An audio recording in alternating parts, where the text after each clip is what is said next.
Mga kababayan, Assalamualaikum warahmatullahi wabarakatuh. Madayaw, umayo adlaw kaninyong tanan. Magandang araw sa inyo lahat. Marami sa atin ang nag-aalala.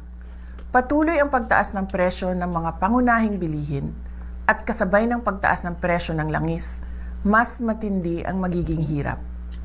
Binibilang ng mga magulang ang bawat piso at marami sa atin ang nag-aalala sa susunod na mangyayari. Nais kong ipaalam sa inyo, hindi kayo nag-iisa. Tayong lahat ay dadaan sa paghihirap na ito. Mararamdaman natin lahat ang bigat ng pagtaas ng presyo, lalo na ng pagkain. Ngunit meron pa tayong magagawa bilang mamamayan at isang komunidad. At lalong merong kailangan gawin ang pamahalaan. Para sa ating mga lokal na pamahalaan, marami sa mga non-essential na mga aktibidad na gumagamit ng langis ang pwedeng ipagbawal muna, tulad ng parada sa festival.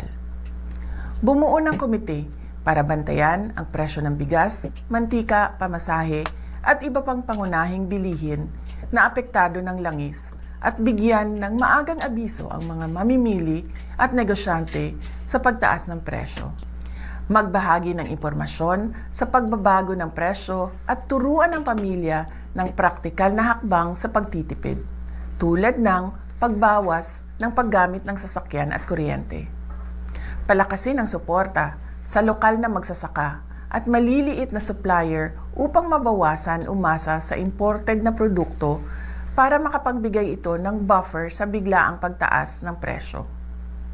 Magpalabas ng mga orders sa pagtitipid sa LGU na susundin ng lahat ng opisina kasama na ng barangay. Bilang individual na mamamayan, ang mga sumusunod ay iilan lamang sa mga pwedeng gawin na makakatulong sa ating pamilya.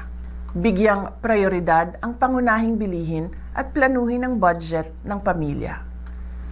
Bumili muna sa lokal na produkto upang palakasin ang lokal na ekonomiya at mabawasan ang epekto ng pagtaas ng langis.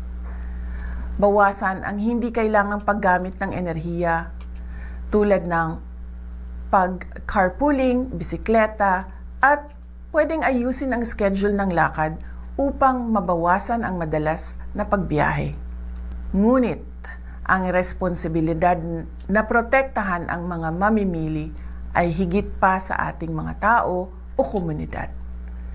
Sa mga ahensya ng gobyerno na may tungkulin dito, kumilos na kayo. Kailangan bantayan ang presyo ng langis at epekto nito sa pangunahing bilihin at transportasyon. Magbigay ng maagang babala at magbigay ng paliwanag para sa mga mamamayan. Ipatupad ang mahigpit na hakbang laban sa hoarding at labis na taas presyo. Gawing regular ang inspeksyon at isarado ang mga lalabag na negosyante. Magbigay ng pansamantalang subsidiyo o price caps sa produktong pagkain at isaalang-alang ang targeted cash transfers sa low-income na pamilya.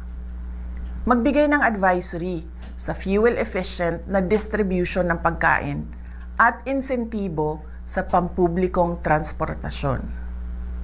Makakahanap tayo ng paraan upang mapagaan ang ating pasanin sa pamamagitan ng pagtutulungan sa komunidad, pagtangkilik sa lokal na produkto, at pagiging maingat sa ating paggastos at paggamit ng enerhiya. Kasabay nito, asahan natin ang aksyon ng gobyerno na protektahan ang bawat pamilyang Pilipino at tiyakin ang patas at matatag na pamilihan.